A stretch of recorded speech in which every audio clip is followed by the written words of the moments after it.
Buenas tardes, soy Inma Cabrera, responsable de marketing de GAIS Junior y os doy la bienvenida a este webinar de GAIS Junior llamado Pérdida auditiva y plurideficiencias. Es nuestro cuarto webinar, la verdad es que estamos súper contentos porque hemos tenido más de 250 personas, familias interesadas en él y esto es gracias a las dos grandes ponentes que tengo conmigo y que ahora os presentaré.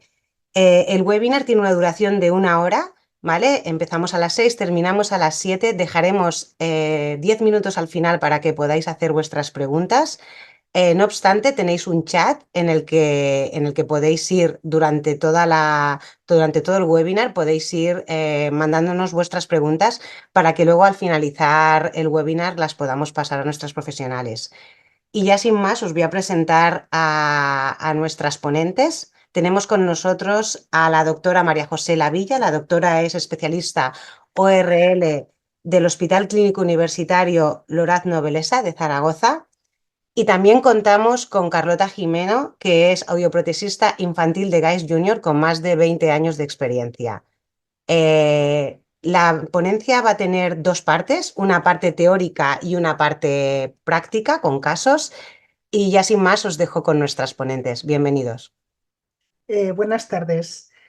Aproximadamente un 40% de los niños que tienen hipoacusia van a ser no solo sordos, van a tener un trastorno del desarrollo añadido o un problema médico importante que en gran parte de los casos va a retrasar el diagnóstico y va a precisar la colaboración de y otros especialistas. La situación de estos niños se conoce en la literatura universal como hipoacusia o sordera plus, pero en nuestro argot, en nuestro idioma, pues parece más apropiado llamarlo hipoacusia o sordera con discapacidad añadida. Esta definición contempla o se aplica a dos situaciones: a la situación de haber una hipoacusia ya diagnosticada a la que se vayan a añadir trastornos asociados, o el caso de ya tener una discapacidad diagnosticada que pueda sumar una hipoacusia. El detectar todos estos trastornos asociados es un importante desafío para los programas de detección y diagnóstico precoz y de intervención temprana, porque además estas discapacidades añadidas cada vez son más frecuentes en número y en diversidad. Un 40% de los niños, estamos diciendo, con hipoacusia tiene un trastorno asociado, frente a un 14% de la población oyente. ¿Por qué los niños con hipoacusia son más propensos a tener estos trastornos asociados? Pues porque tanto la hipoacusia como la discapacidad comparten factores de riesgo. Síndromes genéticos, prematuridad, infecciones congénitas, meningitis. Igual que tenemos unos factores de riesgo que todos conocemos para la hipoacusia, existen unos factores de riesgo prenatales, perinatales y postnatales para la discapacidad, pues que en muchos casos son comunes y además van a perturbar estos factores no solo el ritmo o los aspectos del desarrollo, como también la adquisición del lenguaje. Bueno, uno de los desafíos que plantea la asociación de una discapacidad a la hipoacusia es su detección precoz. Entonces, cuando nosotros ya hemos diagnosticado una hipoacusia en un niño, es importantísimo, según el Joint Committee y la CODP, evaluar cada 6 meses el desarrollo del lenguaje en todos esos niños diagnosticados de hipoacusia para poder identificar si algo está pasando, para poder identificar esa discapacidad asociada. ¿Vale? Y del mismo modo, en los niños con discapacidad ya diagnosticada que no alcanzan los hitos del desarrollo esperado, pues se debe descartar que haya una hipoacusia asociada. Ahora, es muy frecuente que todos los niños con discapacidad, pues en los programas de atención, nos les manden para detectar una hipoacusia. Entonces, en mi experiencia, lo primero es que hay que descartar, son problemas de oído medio, que es lo más frecuente en los niños de esta edad, pues que tengan hipoacusias de transmisión. Y también en mi experiencia, creo que no hay que dilatar las exploraciones. Creo que si es necesario hay que empezar por pruebas objetivas y si es necesario con sedación para diagnosticar cuanto antes qué es lo que está pasando, porque los educadores de estos niños solo necesitan saber si tiene hipoacusia o no para poderse concentrar en esa discapacidad asociada. Entonces, con las pruebas objetivas, generalmente, a veces que con las pruebas subjetivas, pero siempre una prueba subjetiva hay que constatarla en este tipo de niños con una prueba objetiva. Por eso aconsejo empezar por ahí. Podemos tener una situación de normacusia, como vemos en el primer potencial de arriba, o una situación de hipoacusia de transmisión, como vemos en el otro, o una hipoacusia neurosensorial. Y entonces, cuanto antes, diagnosticar esto y hacer un informe explicativo a estos profesionales. Estos profesionales no tienen por qué saber cómo se maneja la hipoacusia de transmisión y que a veces esta hipoacusia de transmisión tarda un tiempo en ser resuelta y que hay que sentar al niño en la primera fila y que no tenemos una varita mágica. Bueno, pues todo eso en un informe para ayudarles también a tratar a este niño. Y el tercer desafío, que es un poco el resumen de todo lo que estamos diciendo, es conseguir una colaboración interdisciplinar fluida y coordinada, porque si no las cosas no van a funcionar. Entonces, vamos a ver cómo se desarrolla nuestra actitud en estos contextos clínicos, ¿vale? Entonces, dentro del proceso de evaluación de la hipoacusia congénita, debemos de tener en cuenta pues, lo que hemos comentado, que el 40% van a tener otras discapacidades añadidas y el 20% van a tener más de una discapacidad. Además, estas discapacidades en el niño con hipoacusia se diagnostican más tardíamente porque la hipoacusia enmascara pues, lo que está pasando. Estará pasando porque el niño tiene una hipoacusia. ¿Y cuál es la discapacidad más frecuente? En un 8,3% de niños con hipoacusia va a haber una discapacidad intelectual o afectación cognitiva. Es la más frecuente. Y lo que hay que tener en cuenta es que en estos niños, para conseguir un desarrollo adecuado del lenguaje, se requiere un diagnóstico y un tratamiento precoz no solo de la hipoacusia y del umbral audiométrico, sino de esos otros factores no audiológicos que son esas discapacidades añadidas. No hay que asumir que el retraso del lenguaje es debido exclusivamente a una hipoacusia. Bueno.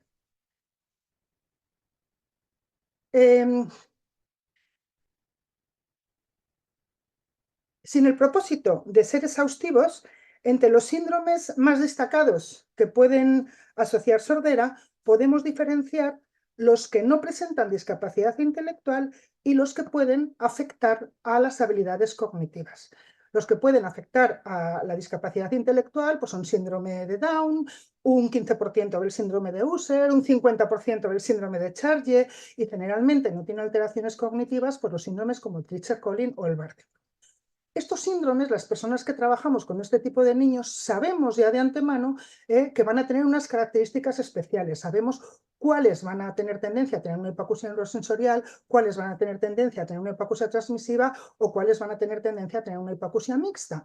Así, el síndrome de Usher, que va a asociar ceguera con las implicaciones que esto tiene en el aprendizaje de estos niños, y el síndrome de Bardet-Plum, pues sabemos que van a tener una hipoacusia neurosensorial y como tal los trataremos. Vean el síndrome de Bardet-Plum, que es muy fácil identificarlo pues, por esos mechones blancos y por esas escleróticas azules.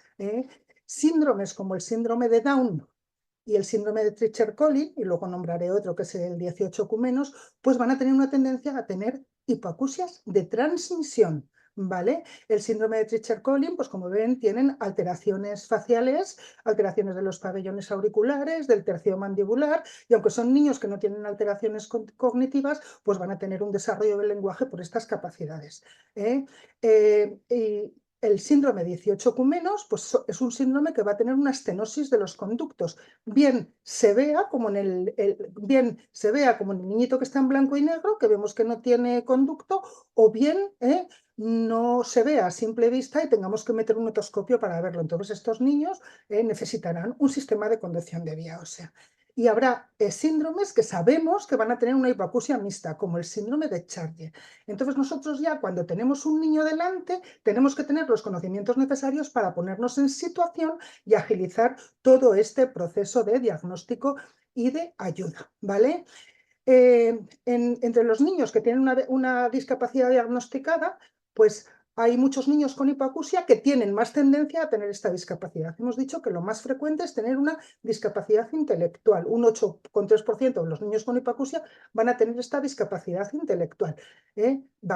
Vemos en esta tabla como la población con hipoacusia va a tener más tendencia a tener esas discapacidades. Pero es que además los niños que tienen discapacidad intelectual tienen más riesgo de sufrir otras discapacidades, como por ejemplo el trastorno del espectro autista.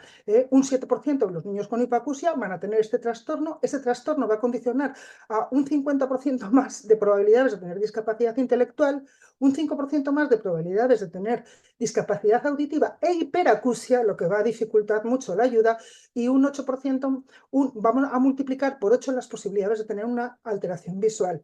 También los niños con trastorno del desarrollo, los niños con déficit de atención e hiperactividad, que son esos niños que llamamos los destrozaconsultas, van a tener más probabilidad de tener hipoacusia, niños con parálisis cerebral, citomegalovirus, que comentaremos luego, y prematuridad. La prematuridad y asociada a discapacidad es muy frecuente, hasta un 86% y un 19% pueden tener esta hipoacusia. Hay que tener en cuenta que no todos los niños van a responder de igual forma a las estrategias terapéuticas, va a depender de esta discapacidad intelectual asociada y sobre todo de las combinaciones. Si tenemos un niño con trastorno del espectro autista, pero además retraso intelectual, además hipoacusia y además parálisis cerebral, pues va a ser un hito pues, muy difícil de superar. Entonces, cuando se asume indebidamente que el retraso del desarrollo es debido exclusivamente a la hipoacusia, se está perdiendo la oportunidad de intervenir de forma temprana y adecuada sobre las discapacidades asociadas y así mejorar a largo plazo las habilidades comunicativas, entre otros hitos del desarrollo. Entonces hay que detectar la discapacidad y actuar tempranamente. Entonces estamos hablando de detectar. Tenemos que saber cuáles son esos factores de riesgo y cuáles son los signos de alerta, ¿vale?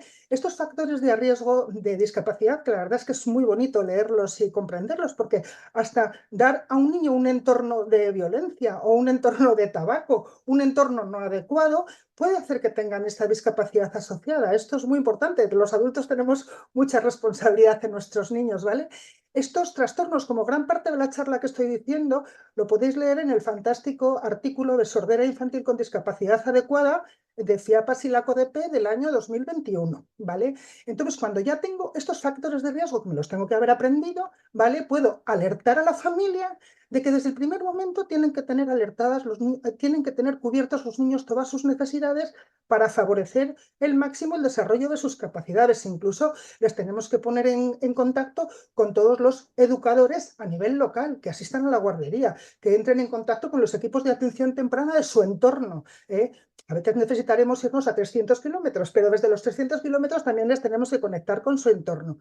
Y también hay que tener en cuenta que hay niños que tienen trastornos asociados sin factor de riesgo. Tener una causa identificada, como por ejemplo una causa genética, no protege al niño de tener otras discapacidades. Esto en cuanto a los factores de riesgo. Pero además, cualquier niño que tenga un desarrollo motor alterado, por pequeño que sea, un trastorno visual, un niño que no te interacciona, una dificultad del aprendizaje, un trastorno de la comunicación, todo niño que está desconectado es un síndrome de alarma muy importante, o una discapacidad intelectual, ojo, es un signo de alerta que nos hace estar detrás, y además todo esto pues, va a afectar negativamente, evidentemente, al desarrollo del lenguaje. Dentro de los tipos de discapacidad tenemos dos grupos. El grupo A, que es considerado de mucho peor pronóstico para el desarrollo del lenguaje, entre ellos el trastorno del espectro autista y la parálisis cerebral, y claro, los grandes trastornos del desarrollo. Y luego otro grupo pues, que tiene menor repercusión en el lenguaje, como son los trastornos de visión, trastornos del habla y otras condiciones médicas, pues por ejemplo una cardiopatía u otro tipo de condiciones, ¿vale? Entonces, la variabilidad en la adquisición del lenguaje, como hemos dicho, sobre todo va a depender de la habilidad cognitiva de cada niño, pero también del grado de hipoacusia y nuestra intervención temprana. Y es importantísimo, importantísimo, importantísimo la implicación de la familia. ¿Vale? Entonces, a partir de ahora, pues un poquito vamos a dividir el resto de la charla y los casos críticos en estos 3 puntos.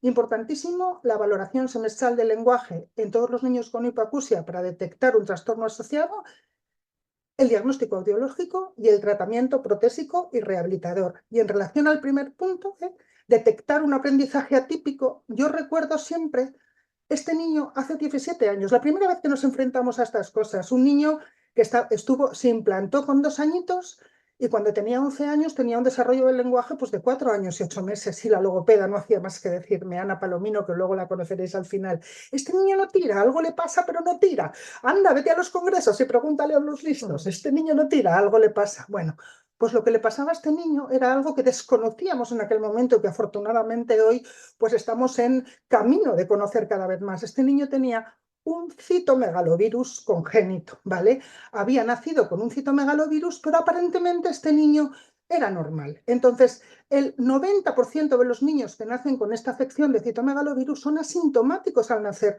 No nos vamos a dar cuenta. Solo un 10% nacen con síntomas, como este bebé que tiene todo petequias en la carita, que veremos un caso después, o tiene trastornos importantes. Pero este 90% de los casos nos va a pasar desapercibido y esto es un gran reto para el diagnóstico de la hipoacusia hoy en día. Y el citomegalovirus va a dar afectación neurológica. Nuestro niño tenía todas estas manchitas en el cerebro que ya nos estaban avisando y por eso no tiraba y por eso iba más retrasado. Y hasta un 15% tienen hipoacusia. Nuestro niño era sordito.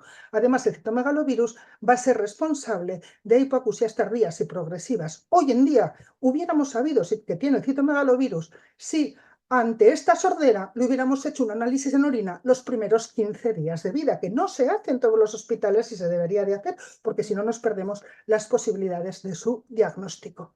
Otro mensaje que queremos dar, no solo este niño no tira, sino los padres, cuando tenemos un niño que ya está diagnosticado de afectaciones neurológicas, neuropatías, bueno, nos preguntan, ¿cómo va a evolucionar? ¿Hablará y entenderá? Nuestro consejo es dar una respuesta positiva. No podemos decir no va a hablar nunca, no va a caminar nunca, porque es que luego te llegan sorpresas y ya eso hace que los padres desconfíen de los diagnósticos de los doctores. Nuestra experiencia es que lo mejor es decirles, el día al día lo dirá. Vamos a trabajar bien para sacar su mayor potencial, estimular, estimular y estimular. Hay signos de este tipo que no se dan en los momentos del diagnóstico, que se van a dar en el momento del desarrollo, que van a afectar al aprendizaje, que no podemos predecir cómo van a evolucionar estos niños por mucho que los padres tengan esa ansiedad. Bueno, Carlota, ahora vamos con el diagnóstico audiológico y el tratamiento protésico. Muy bien. Bueno, pues con todo lo que ha comentado la doctora, para realizar un buen diagnóstico audiológico y tratamiento protésico y rehabilitador, deberemos reunir mediante una anamnesis todo el historial médico que tenga el niño. Cuanta más información nos dé, muchísimo mejor para poder hacer bien las cosas. Tendremos en cuenta las pruebas objetivas, que las veremos un poquito más detalladamente después. Las pruebas subjetivas, que en muchas ocasiones vienes con pruebas realizadas, que así a nosotros nos ayuda para poder contrastarlas con las que realizaremos aquí en el gabinete. Con toda la información valoraremos los resultados siempre en colaboración con otros profesionales y en caso de existir hipoacusia seleccionaremos la prótesis auditiva más indicada, que también veremos más adelante las opciones que tenemos, adaptaremos una solución y en estos niños siempre, en los niños con pérdida auditiva, pero más aún los que tienen deficiencias asociadas, como ha comentado en varias ocasiones la doctora, deberemos tener un seguimiento, seguimiento y seguimiento continuo, yo diría siempre mediante una colaboración interdisciplinar y no multidisciplinar. Interdisciplinar, ¿por qué? Porque queremos que todos los profesionales trabajemos en conjunto siempre para que el niño y la familia estén en el centro. En las pruebas objetivas que hemos comentado anteriormente que debíamos tener en cuenta, tendremos en cuenta los potenciales de tronco, los potenciales de estado estable, timpanometría y reflejo estapedial. Estas dos últimas pruebas las podremos realizar también en los gabinetes audiológicos y así como antes, siempre cuanta más información tengamos y que podamos contrastar, mejor rendimiento tendremos y un mejor resultado diagnóstico tendremos para el niño. Las pruebas subjetivas, aquí sí quería hacer hincapié porque es muy importante, todas están muy marcadas a nivel cronológico, pero en estos niños hay que ver en qué edad madurativa estamos. Entonces, siempre estas pruebas tendremos que adaptar la más importante a su edad madurativa. Hay niños, como casos que veremos después, que a lo mejor tienen 9 años y tenemos que seguir haciendo unas pruebas subjetivas por observación de la conducta mediante un refuerzo de orientación de la conducta. Las pruebas que tenemos son los test de instrumentos y juguetes sonoros calibrados, que nos dan una ayuda con sonidos complejos a tener una audiometría, un baby test o el Ewing test con sonidos familiares, la audiometría por refuerzo visual, que utilizamos muchísimo porque nos da muy buenos resultados, audiometrías lúdicas en campo libre o con auriculares o con etimóticos en función de lo que queramos explorar. Luego también las realizaremos con los dispositivos para ver si estamos haciendo las cosas bien. Luego audiometría y audiometría convencional. La logoaudiometría no la hacemos solamente cuando el niño tenga un lenguaje, sino que desde los inicios podemos ver a qué intensidad está empezando a reaccionar a su voz o a la voz de la mamá o cuando ya empieza a tener lenguaje comprensivo. Entonces, bueno, es importantísimo en estos casos con deficiencias asociadas, sobre todo, adaptarlos a la edad madurativa. En el tratamiento protésico, pues en función de la valoración audiológica que hayamos realizado, tendremos diferentes dispositivos, como podemos observar aquí. En los niños, cuando adaptamos la tecnología, cuando programamos no es igual que en un adulto. Debemos basarnos en la tecnología del brain hearing. ¿Y qué significa esto? Pues bueno, nosotros recepcionamos el sonido a través del oído, pero realmente es el cerebro el que va a procesar esa información. Entonces, con una prótesis auditiva no queremos privar de ese desarrollo normalizado al niño, por lo que la tecnología de brain hearing adaptada en los niños, lo que hace el procesador es detecta todos los sonidos, los 360 grados de nuestro alrededor, y lo que va a hacer es prevalecer la figura frente al fondo, pero no eliminar el ruido, porque ese niño tiene que desarrollar su cerebro con lo más natural posible, con normalidad. Pues tenemos adaptaciones por vía aérea, retroauriculares o sistema RITE, adaptaciones por vía ósea, para niños pues ya veremos algún caso con deficiencias de pérdidas transmisivas, implantes cocleares, y luego el método prescriptivo que se utiliza siempre en niño para prevalecer el habla es el DSL Input-Output. No más importante que las prótesis auditivas es el molde adaptador que debemos elegir. En función de la pérdida auditiva, deberemos elegir un tipo de material y, sobre todo, según qué curva audiométrica obtengamos, deberemos elegir la ventilación que debe tener para que no tenga este molde, para que no tenga problemas de resonancias y que en los campos libres y su día a día sea lo más óptimo posible. La conectividad tan importante en niños que no tienen pérdida auditiva, que no tienen discapacidad asociada. La conectividad, si en ellos es importante, en los niños con una discapacidad asociada yo diría que aún es más importante, porque hay situaciones muy complejas en las que las salas, pues las distancias, la reverberancia, la resonancia, y con un dispositivo, un equipo de FM o un micrófono remotos podemos facilitarle esa situación al niño. Por ejemplo, una situación tan común como ir en el coche, el niño va detrás, la mamá está hablando y digamos, el sonido va directo hacia adelante, entonces ese niño está perdiendo muchísima información. Entonces simplemente con un micrófono remoto la información de la mamá va a ir directamente al dispositivo del niño. Vale, bueno, muchas gracias a las dos, Carlota y María José. Creo que ahora tenemos 4 casos, ¿no? Son 4 síndromes diferentes que habéis preparado exhaustivamente y que vamos a ver uno a uno, ¿no? O sea que os doy paso para la parte práctica. Bueno, el primer mensaje que queremos dar en cuanto a la evaluación audiológica es que la hipoacusia es dinámica. La hipoacusia es dinámica en todo tipo de pacientes y también es dinámica en este tipo de niños. Entonces no hay que bajar nunca la guardia, ¿no? Es decir, ya le tengo diagnosticado, ya sé lo que tiene, pues hoy vendrá con mal día y no me querrá colaborar y me ha salido todo de distinta manera. Y hay que utilizar estrategias adaptadas a su condición. Este niño de 14 años tiene un déficit cognitivo porque es un gran prematuro y él tenía la audiometría, pues que ven a la derecha, diagnosticada desde el nacimiento, una hipoacusia transmisiva unilateral que estaba adaptada con su audífono. Durante la pandemia pierde el audífono.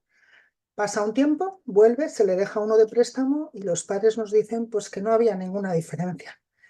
Le hacemos una audiometría y ahí va, las cosas han cambiado. Parece que ahora ya no está tan sordo, ¿eh? ¿Será porque ha mejorado? ¿Lo hacíamos mal antes? Bueno, muchas veces el personal que tenemos ese día no es el personal adecuado y si a un niño lo estimulas, te levanta la mano cuando tú quieres que te la levanta y todos están contentos, ¿vale? Entonces, bueno, pues en un momento rápido pudimos hacer un pilot test en este niño, que aunque tenga 14 años, pues su mente está adaptada a este vocabulario tan facilito, y en una exploración muy rápida, pues vimos que con el oído derecho contestaba todos los ítems y que con el oído izquierdo no. Ya vemos que hay una diferencia. Venga, y lo que hemos dicho antes, pruebas objetivas y cuanto antes. En este caso no hizo falta ni sedar. Y entonces, pues vemos que en el oído derecho hay una pérdida, aquí pone izquierdo pero es derecho, en rojito, a 50 decibelios neurosensorial, hasta 50 decibelios no aparece la onda 5 y que en el oído izquierdo no aparece hasta 80. Una audiometría con personal especializado y con tiempo y ganándonos al niño, pues comprueba que esa audiometría es compatible con... Por eso los papás no habían notado diferencia con audífono ni sin audífono porque no le estaba estimulando. Entonces le hemos puesto un audífono en el oído derecho y veremos a ver lo que hacemos en el oído izquierdo y lo que los padres quieren plantearse en este niño, si quieren plantearse un implante o no. ¿Vale? Otro caso que hemos seleccionado es un síndrome de Down en un niño con discapacidad auditiva. Los niños con síndrome de Down, por lo menos en nuestro entorno, los pediatras tienen un programa de atención al niño con síndrome de Down que incluye la vigilancia ORL desde el principio. Entonces, como hemos dicho, no escatimar pruebas objetivas, hacemos unos potenciales que los podemos hacer tanto vía aérea como vía ósea, como en este caso, y vemos pues, que tenemos una hipoacusia de transmisión. En los niños con síndrome de Down, no en todos, por supuesto, pero hay muchos que tienen otitis seromucosas de repetición, pues por su condición, incluso hasta por las proteínas que tiene la trompa de Eustaquio, que hace que sean más laxas, ¿vale? Entonces, generalmente tienen buena reserva coclear, y los tratamos pues, con drenajes transtimpánicos. Pero, tanto en los niños con síndrome de Down como en todos estos niños con poblaciones especiales, paladar hendido, facies rectosómica, dismorfias cranofaciales, pues hagamos lo que hagamos, aunque pusiéramos 10 drenajes cada 3 meses, habría una tendencia a esas otitis mucosas de repetición hasta que madure la trompa, con lo cual no podemos estar operando continuamente y debilitando o perforando ese tímpano. Entonces, hasta que madure esa trompa, tenemos que optar a sistemas de conducción de vía ósea no implantable, porque se trata de un problema temporal. Hasta hace poquito solo teníamos pues, los sistemas de conducción de vía ósea con gafita o con diadema y afortunadamente ahora tenemos el sistema de conducción de vía ósea con pegatina que es muchísimo mejor tolerado, ¿vale? Y entonces, en todo este transcurso hasta que madure la trompa podemos tener todo tipo de situaciones, desde que el niño acabe teniendo una audición normal, a que tenga una secuela estable, a telectasia, adhesión o hasta que en un oído tenga un colesteatoma y en el otro tenga una normalidad, ¿vale? Entonces tenemos que hacer un seguimiento con estos sistemas hasta más o menos los 14 años. Solo un 2% de los niños con síndrome de Down tendrán una hipoacusia permanente. El resto les podremos ayudar. En este niño, en las primeras valoraciones conductuales, bueno, ya teníamos las pruebas objetivas que habíamos recopilado en la anamnesis y las primeras pruebas objetivas nos marcaban ya claramente que teníamos un potencial de entre 60 y 65 decibelios, pero su potencial por vía ósea era estable. No tenía un problema de otitis seromicosa, pero como ya sabemos que estos niños pueden padecerla, entonces fuimos directamente a una adaptación por vía ósea. En el transcurso del tiempo vimos que su audición fluctuaba, pero su vía ósea se conservaba. Entonces siempre hemos observado una buena respuesta por parte del niño. Tiene una gran discapacidad intelectual grave, por lo que siempre desde el principio hemos tenido que trabajar las pruebas objetivas mediante reflejos o respuesta de orientación de la conducta. Actualmente tiene 9 años y seguimos trabajando igual. Sus respuestas siguen siendo muy buenas a nivel tonal con el refuerzo de orientación de la conducta. No ha desarrollado el lenguaje, pero sí que tiene un sistema alternativo de comunicación mediante pictogramas y signos básicos. Inicialmente, como comentaba la doctora, llevaba un sistema de contact mini con una diadema, pero ahora ya es más mayorcito y está encantado con su adaptación por vía ósea, pero con la pegatina. Y la ventaja que tiene la vía ósea es que estimulará siempre esa vía ósea, independientemente de las fluctuaciones de la vía aérea. Incluso si el niño tiene una época buena, pues con no ponerse el dispositivo lo guardamos en el cajón hasta que vuelva a tener una época mala. Bueno, el siguiente caso es una niña diagnosticada con citomegalovirus desde que nació. ¿Os acordáis o se acuerdan de aquella foto de esa niña con esas petequias o ese niño con esas petequias? Pues nació con así, de esa manera, con esas petequias, una púrpura trombocitopénica por todo el cuerpecito. Por eso fue muy fácil el diagnóstico de citomegalovirus, porque fue una niña sintomática y a los niños sintomáticos se les hace ese diagnóstico los 15 primeros días de vida. Además, pues claro, se exploró y se vio que tenía una retinopatía, que tenía esas manchitas en el sistema nervioso central. La verdad es que la niña tenía citomegalovirus en todas las muestras, están las de líquido cefalorraquídeo, orina, sangre. Así que claro, pues a los papás les pusieron las cosas muy negras. Esta niña puede tener muchas dificultades, bueno, qué malas noticias, se le puso el tratamiento, pero la verdad es que la niña ha tenido una evolución estupenda. Estimular, la niña tenía una hipoacusia moderada, como ven aquí, que ha sido estable y bilateral, que se ha audioprotesizado hasta que en los 5 años, de manera brusca, catapum, el oído derecho lo pierde a profunda y le ponemos un implante coclear. Entonces es muy típico en un citomegalovirus que haya una progresión de la hipoacusia, sobre todo los 5 primeros años.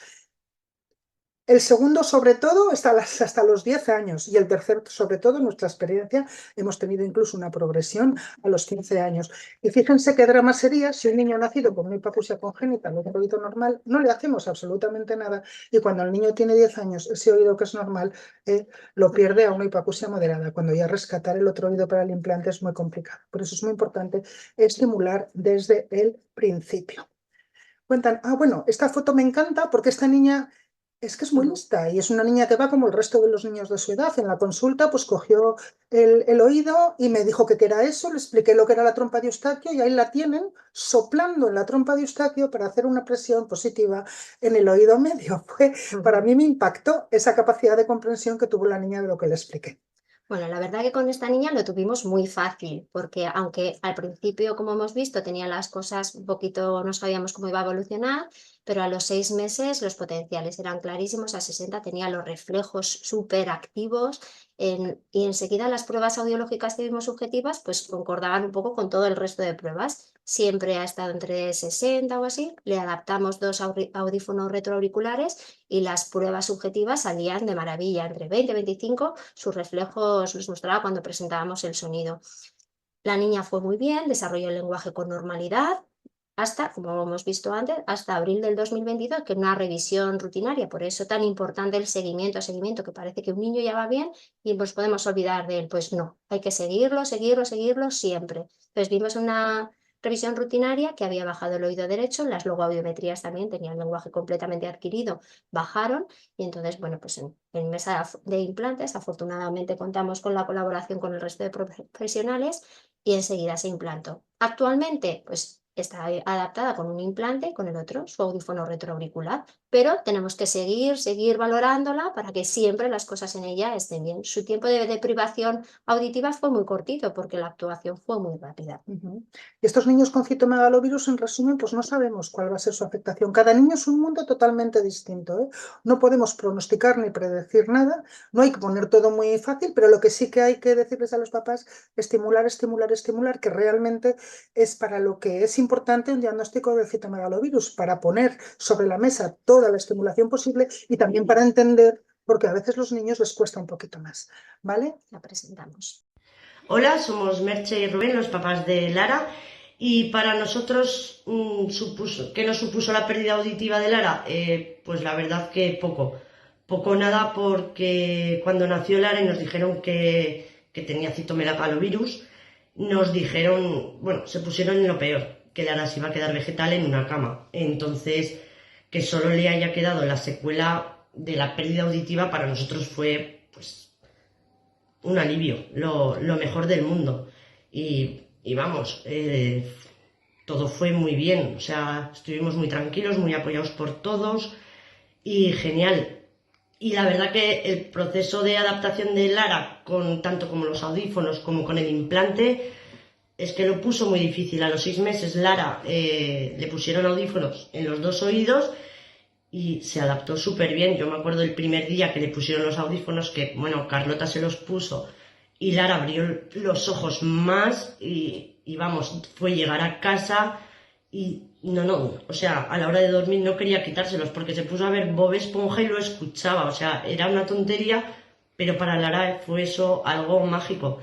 Y hace un año le pusieron un implante coclear y la verdad es que muy bien, o sea, al mes cuando ya se lo imantaron, o sea, es que fue muy rápido porque Lara enseguida empezó a escuchar. La verdad que tenía mucho estímulo, mucho apoyo con Aspansor porque empezaron a trabajar súper deprisa con ella y es que ha sido todo genial. Lara la ha puesto muy fácil y qué decir, es que estamos muy contentos, tanto con tema implante, tema audífonos, Aspansor que también nos ayuda, en el cole también nos ayudan un montón y súper bien. ¿Y tú qué tienes que decir, Lara? ¿Estás contenta con tu audífono y con tu implante? Sí, ¿Y qué tal es llevarlo? sí, bien. ¿Bien? ¿Te gusta? Pero cuando me los quito y veo One Piece o veo la tele de las camas de los papás, no escucho y me pongo adelante para que escuche mejor. Vale, y por eso te los tienes que poner, ¿verdad? Mejor Sí. con audífonos, ¿verdad? Y nos dijo que Miriam, la profesora de Aspansor, que cuando tengo que ponérmelos, cuando vea algo me lo tengo que poner en la cama para escuchar y cuando termine me los quito. Muy bien, nos despedimos Sí. de Carlota y de la doctora Lavilla. Pues despídete de todos. Adiós. El síndrome de Charlie pues asocia atresia de Coanas, asocia problemas visuales, importantísimo, los niños. Es el segundo síndrome en el que hay sordera y problemas visuales con más frecuencia. Van a ser un poquito desfavorables con la hipoacusia, ¿vale? Porque el hecho de no tener un soporte visual de lectura labial, pues les va a dificultar un poquito. Además, tiene otras comorbilidades importantes, como defectos cardíacos congénitos, y se caracteriza por tener una pérdida de audición mixta, pero también puede ser neurosensorial progresiva. Nuestra pacientita es Bianca, que está abajo con la bata de médico y los guantes, porque ya lo que le encanta es llegar a la consulta y hacer de médico. Bueno, pues Bianquita nació con una pérdida de audición transmisiva, mixta, pero que con sus audífonos iba de maravilla. Es que literalmente entre nosotros siempre decimos hablaba como una cotorra, ¿vale? Entonces, bueno, pues por su edad y todos estos niños que son sindrómicos sabemos que tienen tendencia a tener estas hipoacusias de transmisión. Pues hizo otitis serosas, le pusimos drenajes, al principio iba bien, pero luego nos empezó a volver locos. Además, también coincidió que la niña tenía tratamientos con otras comorbilidades suyas y eso pues nos retrasa a veces la toma de conclusiones.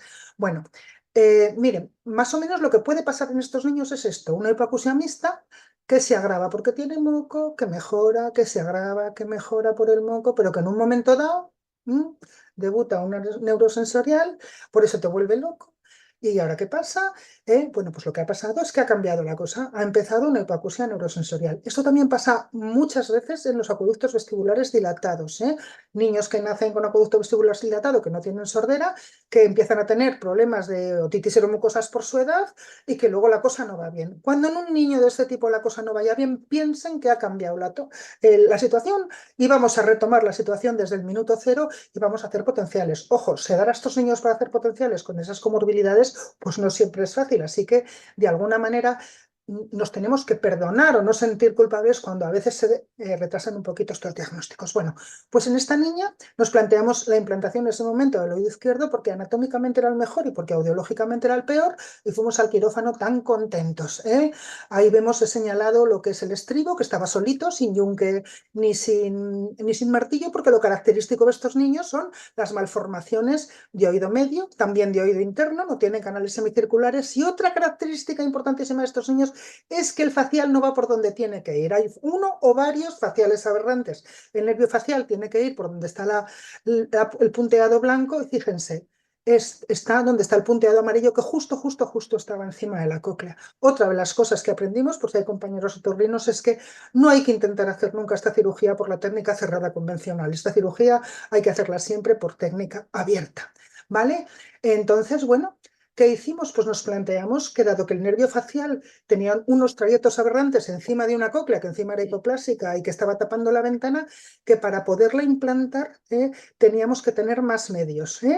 Entonces ese medio que buscamos fue un escáner intraquirúrgico que nos permita el control de las estructuras a la vez que estamos insertando el implante, pues no lo tenemos en todos los hospitales. En nuestro caso, el más próximo era la Clínica Universidad de Navarra. Hablamos con los directores médicos. Generalmente las instituciones suelen ser muy sensatas y coherentes cuando les presentas problemas reales, sensatos y coherentes, y obtuvimos el permiso para ir a hacer esa implantación y lo conseguimos. Y lo que decíamos, esta niña ha oído, hablaba como una cotorra, tenemos que hacer que oiga y además es una niña que no va a ver y ahora pues podemos contar con éxito esta experiencia.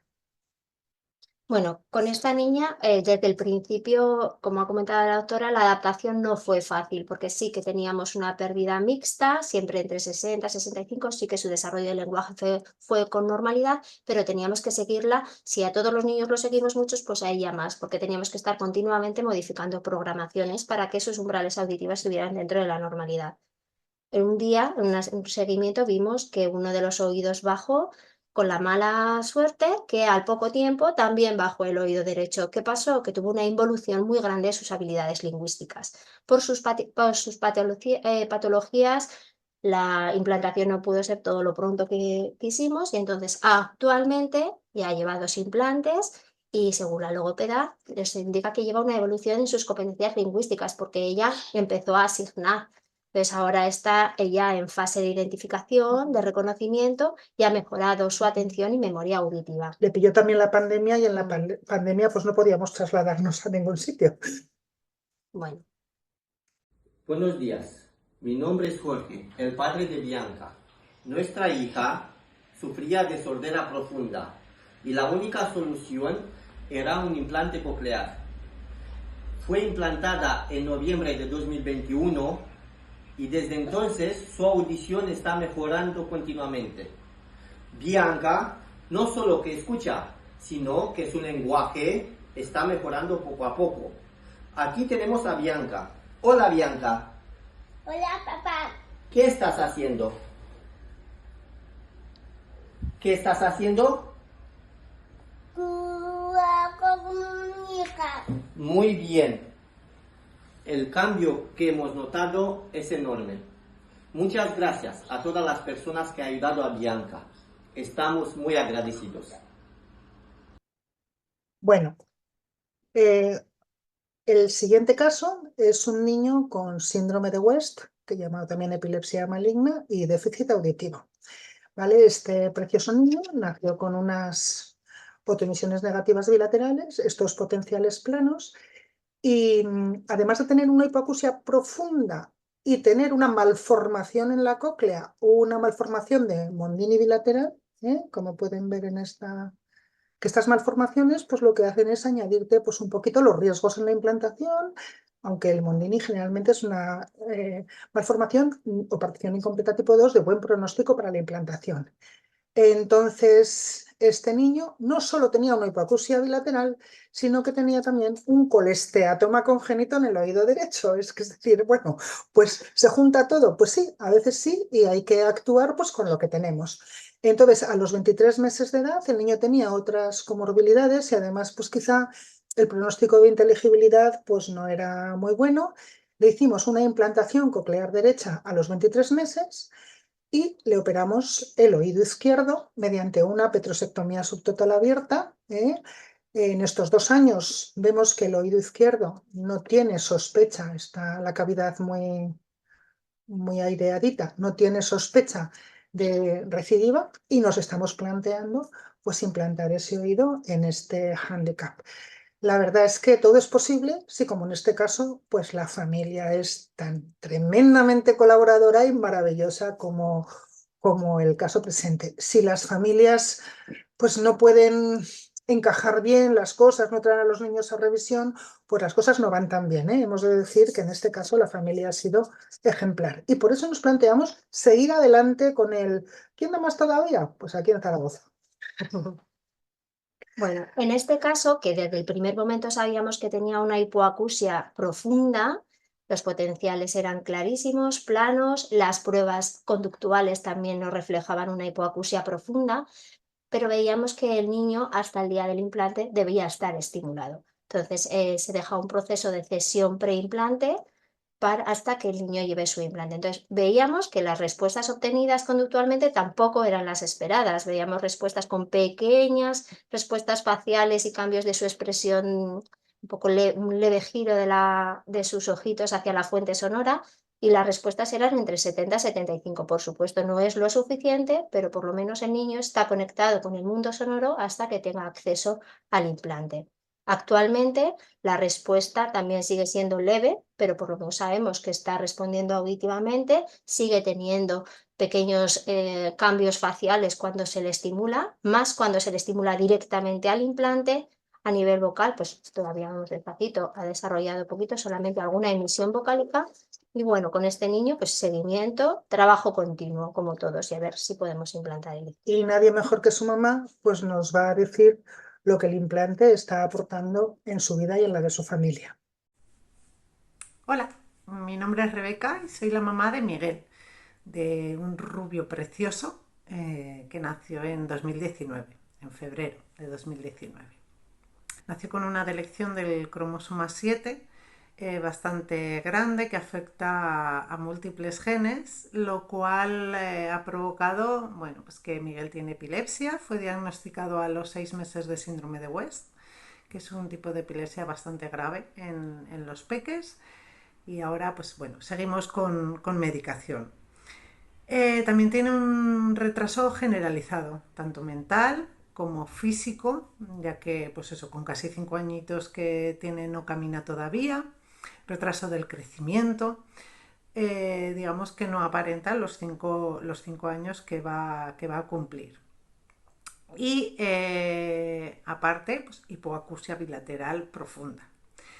En 2021 fue implantado, en enero de 2021, con casi 2 añitos. Al día siguiente de llegar a casa después de implantar, no de activar, sino de implantar, recién operado, fue la primera vez que Miguel se sostuvo de pie apoyadito en la mesa del salón. No sabemos si tendrá que ver algo con la operación, seguramente no, pero bueno, es una de las anécdotas. También, bueno, el ver su sonrisa cuando activaron el implante, bueno, pues fue bastante emocionante.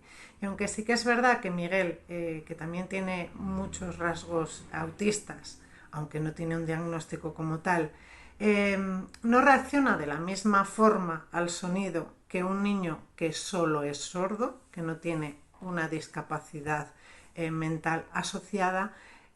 Sí que pues vemos o vimos en el momento de la activación reacciones bueno, que nos gustaron mucho. Eh, ahora Miguel con casi 5 años, bueno, pues Miguel todavía no camina como ya os he comentado, no reacciona a los sonidos como un niño que solo es sordo, pero sí que podemos ver que sus juegos favoritos son aquellos que hacen ruido.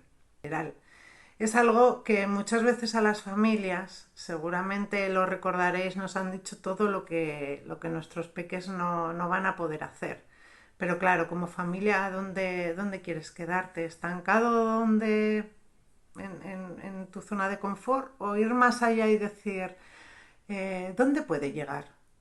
Somos de la opinión que vamos a aportarle a Miguel todas las ayudas, todas las operaciones, aunque sea duro, todas las terapias, todas las máquinas que sean ayudas técnicas, que sean necesarias y que podamos aportarlas para que consiga su máximo desarrollo dentro de las limitaciones que ya tiene. Porque ¿quién somos nosotros para ponerle más limitaciones de las que él ya tiene?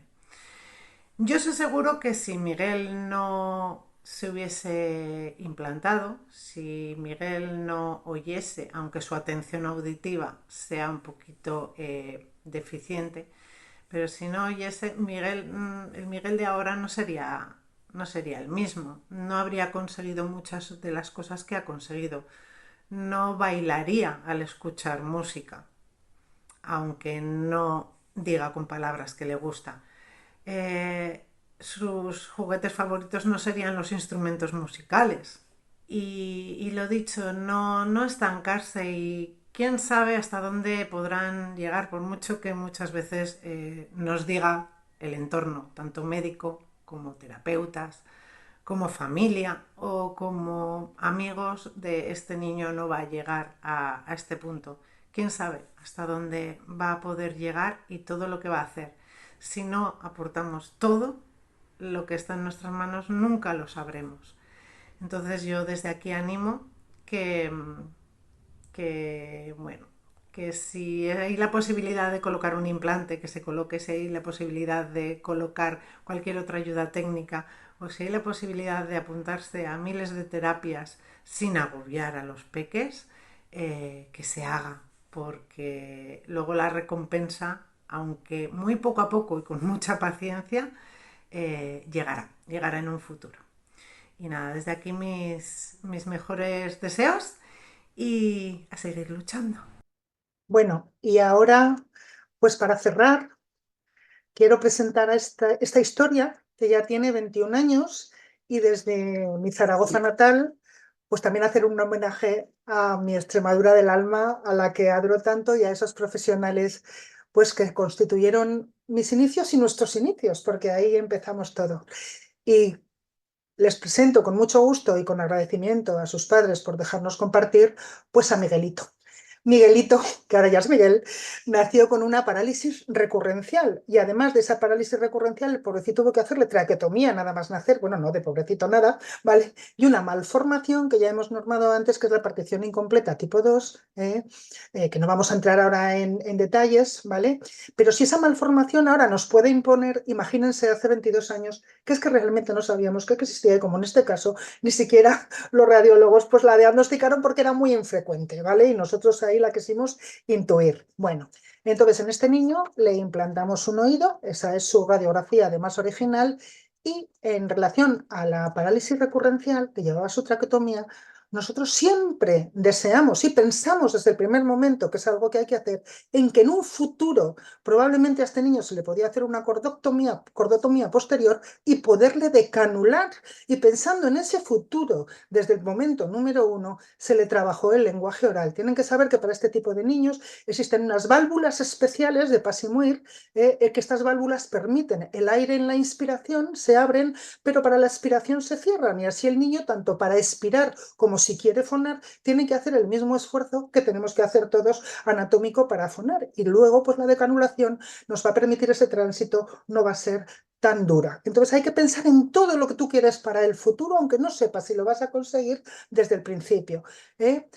Además, este niño pues tenía otras comorbilidades asociadas, pero se trabajó y se trabajó y se trabajó.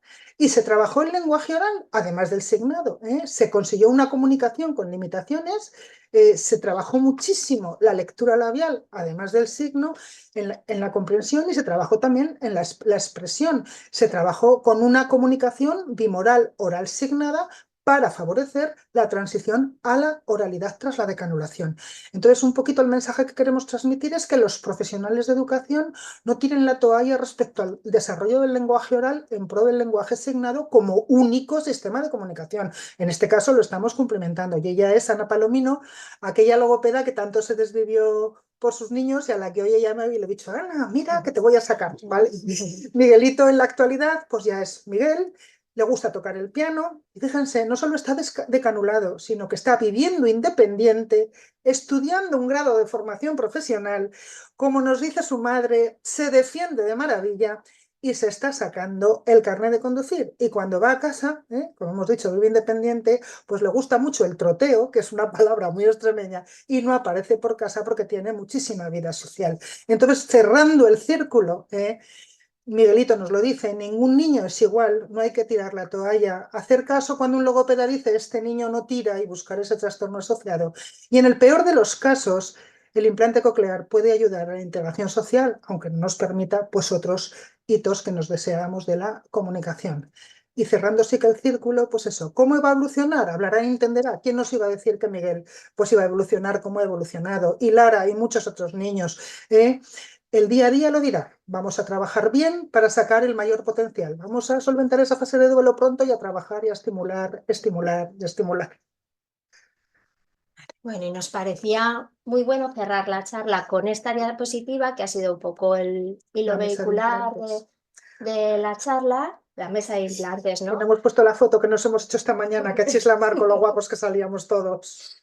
Bueno, un trabajo interdisciplinar. Nos debemos los profesionales comunicar, debemos reunirnos, debemos aportar nuestras pruebas y en consenso, siempre en pro de la familia, es crucial para su desarrollo, para que el desarrollo del niño sea lo mejor posible. Y esto solamente se puede conseguir de una manera trabajando todos en conjunto.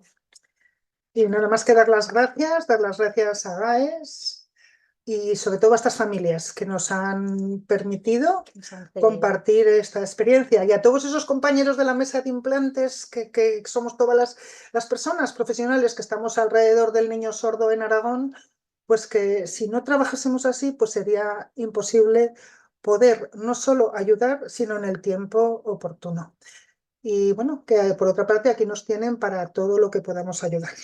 Muchas gracias a las dos. La verdad es que bueno, ha sido un webinar súper emocionante, tanto por la parte teórica como por los casos. Yo creo que, bueno, felicidades y gracias por el trabajo que habéis realizado. Tenemos un montón de preguntas Yo no sé si va a dar tiempo, las que no las solucionaremos, enviaremos respuesta a posteriori y os voy a ir pasando algunas que están llegando en el chat y vais contestando según veáis, ¿de acuerdo? Porque Vale. tenemos eso, unos 5 minutitos. La primera, ¿la eneuresis puede estar asociada a la hipoacusia? Bueno, pues como esa pregunta ya nos llegó ayer, hemos llamado a los neuropediatras y nos han dicho que no, que puede ser una coincidencia, pero que ni una neuresis asocia a hipoacusia, ni una hipoacusia, que decía yo, a lo mejor por el estrés de la hipoacusia asocia a neurosis, pues que no. Son coincidencias, comorbilidades, pero no que tengan relación la una con la otra según los neuropediatras. Vale. Tenemos otra pregunta más que es ¿cómo abordar la evaluación de una segunda discapacidad y cómo trabajarlo en familia? Bueno, pues yo creo que esto lo hemos comentado ya en la Sí, presentación.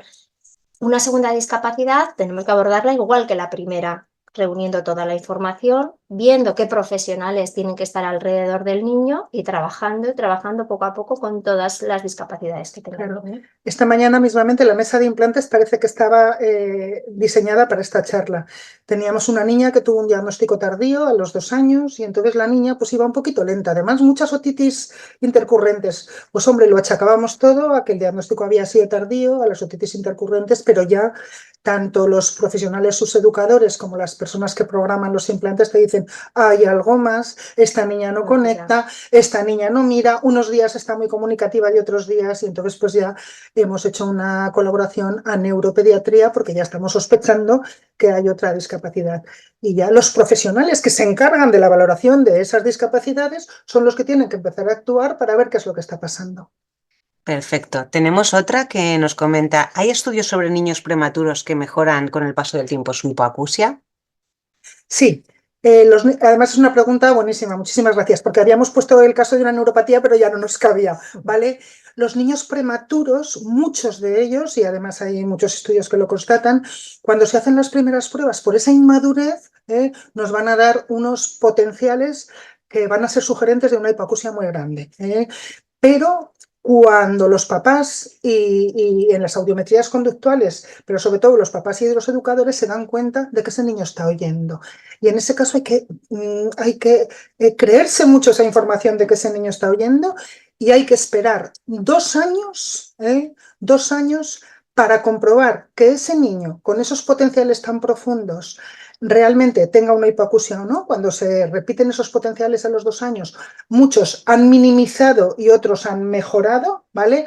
E incluso los que no mejoran, para ver en ese tiempo, con esa audición que aparentemente puede ser buena, si están desarrollando el lenguaje oral. Eso se llama la neuropatía auditiva, un potencial plano en un niño que está oyendo. Hay que esperar porque en el transcurso de esos 2 años muchos niños mejoran ese potencial y esa audición. Un número muy pequeñito de niños va a seguir teniendo un problema y en esos niños hay que tomar una decisión. Si realizar el implante a pesar de tener una audición, incluso con audífonos buena, pero que no haya un desarrollo del lenguaje, buscando a ver si ese implante sincroniza de alguna manera la vía auditiva para mejorar esa comprensión. No sé si he respondido bien a la pregunta. Yo creo que en esos niños todavía el seguimiento y la estimulación y las pruebas subjetivas tienen que estar más controladas, Sí. porque vamos viendo la evolución positiva en muchos casos y las programaciones deben ir ajustadas a lo que se va viendo en cada momento. Pero lo importante es que hay que esperar porque muchos niños maduran y resuelven esas dudas de si son sordos o menos sordos de lo que creíamos. Vale. Creo que esta la habéis contestado parcialmente al menos. ¿Qué patologías son las que con más frecuencia se asocian a la discapacidad auditiva? Pues hemos comentado que cuando hay una discapacidad auditiva, el deterioro cognitivo es la patología más frecuente, en un 3% de los casos, y luego hay pues desde trastornos del aprendizaje, iba a decir la palabra simple, pero nada es simple, desde trastornos del aprendizaje a pues eso, niños hiperactivos que como con esa hiperactividad pues no se pueden concentrar y necesitan especialistas que les ayuden a esa concentración y a ese aprendizaje, hasta trastornos del desarrollo más o menos severos, trastornos del espectro autista, todos esos trastornos que hemos comentado ya en esta charla. Todo es posible, todo es posible. Perfecto. Incluso déficit de atención, sin más.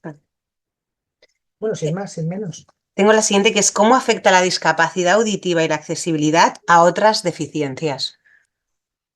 Pues hombre, cuando un niño tiene otras deficiencias, la gran mayoría de los niños les ayudas a oír mejor y les conectas mejor con el medio y el entorno y en muchas ocasiones, no en todas, les ayudas a superar ventajosamente esas deficiencias, más ventajosamente que si no oyeran.